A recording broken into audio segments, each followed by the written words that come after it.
I'm going to be reviewing this four-wheel drive stunt vehicle that was actually recently sent to me by the brand. So this is what it's going to look like on the outside. I'm going to open it up, show you exactly what it's going to look like inside, and then test it out. Now, when you first open up, this is everything that's going to come inside. So this is going to be rechargeable. However, the controller, so the actual controller itself, or you can also control it by having this on your hand and by using your fingers as well.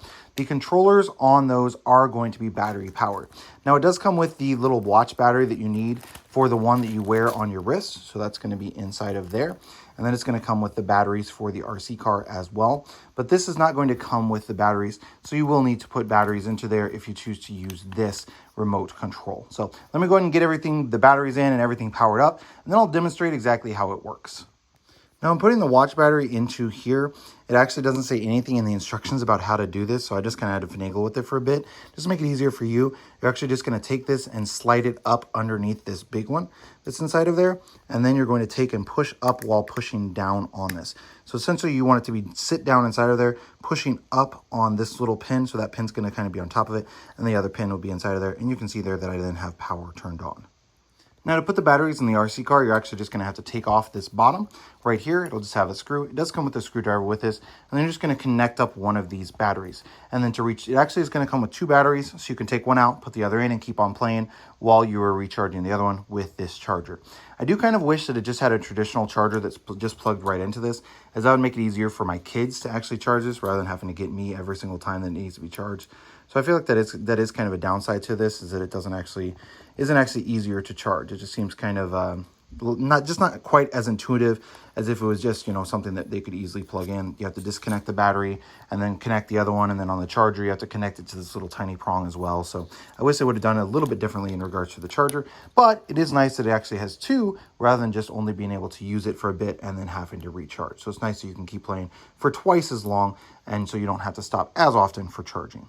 This is going to take two AAA batteries that are not included for the remote control. So that is something to keep in mind if you're giving this as a birthday present or as some other sort of gift.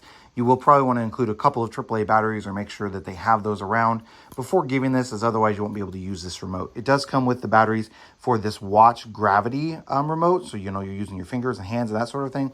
But if you're giving this to like a younger kid, they'll probably be, it'll be way easier for them to use this than it would be that one for the watch. So you definitely want to include a couple of AAA batteries.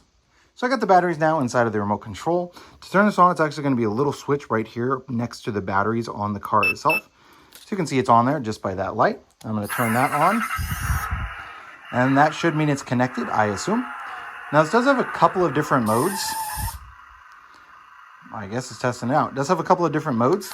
So it actually is going to have speed mode or high mode.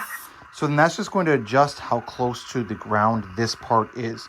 So maybe if you're driving it on grass, you're just going to push this button here to make it up a little bit higher. Or if you're on concrete or asphalt, then just push that and it's going to be down near the bottom. Now you can do these buttons here at the bottom just to kind of make it rotate each way. And then this is going to be forward and backwards, left and right on this. So, and then I'm not... Oh, that's just the demo mode. If you push the one here in the middle, let's go ahead and shut that off. So this does actually have some noise. It's going to come with it as well. That, of course, will make the battery run down a little bit faster, but that's really going to be really cool for kids. So let me go ahead and take this out here onto the floor, show you exactly how this is going to work. So I got it here on the hard floor here in my living room. I'm just going to show you what some of the different button options do on this remote. So you just put the one right here in the middle. It's just going to be like the demo button. And it's just going to kind of dance around, play music, go back and forth, that sort of thing. By pushing that again, it shuts that off. If I just want it to turn one way, I can just push down on this little turn button. If I want to go the other way, I can do the same. And then if I want to go forward or backwards, I can do it like so. And then I can obviously turn it while it's going forwards or while it's going backwards like that. Now, one thing about this is although it's in quote-unquote high speed mode, it's actually not going to go super fast. So you can see here, that's actually as fast as it goes. And then it just kind of moves out backwards. Now, what I actually did there that made it kind of go sideways was I actually hit these bumpers here on the back, and that kind of makes it drift sideways. So let me show you here. And that's just by depressing in one of these bumpers here. So it's just going to make it go sideways one way or another. So that's really cool that you can kind of do that. You could probably do that while also going forward.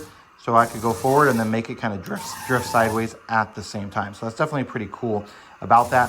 Top speed on this, not going to be very fast though. So that's going to be as fast as it goes. Now what I want to do is I want to take it outside, test it on the grass or on the gravel, and see how well it works on those. So I got out here on the grass. So obviously you can see it's kind of fall time, so the leaves have started to fall. So what I'm going to do is I'm going to put it on like the upper mode, so it just raises it up like maybe ½ inch or an inch off of the ground to see if that makes it any better. And let's see how well it handles in the grass. So you can see it is handling pretty well. It did end up getting stuck there on some of the taller grass, but then was able to get through it after just going backwards and forwards a little bit. So that's not too bad, actually, considering, you know, how low to the ground it is, that it's considered a stunt car, so it would work really well inside or on concrete. Even on the grass, it doesn't work that bad at all. So it could still be used on grass if it wasn't as patchy or uneven as mine. So now let me go ahead and go out here to the gravel, see how well it handles that. So I got on the gravel, let's see how well it goes. And it can easily handle the gravel, as you can see, even with leaves on it, it is still going without any issues. Now, obviously, it's not going super fast, but that's just true of this car in general. It's not designed to be a high-speed car, and it's easily handling all the gravel and leaves and that sort of a thing. So overall, I would say I'm definitely happy with this Stunt RC car. It is designed to be used inside on like hard floors, carpet, that sort of thing, just because you can do all of the stunts with it. So it's a smaller RC car, not necessarily designed to be outside, but it can be used in grass, on gravel, could certainly work on concrete or asphalt as well. So I just want to kind of test it out there also. So overall, definitely pretty happy with this. Going to be a lot of fun for my kids. I've got a daughter who's 5, a son who's 8. They are going to have a blast playing with this. And I know my dog will as well, as he loves to chase these little things around.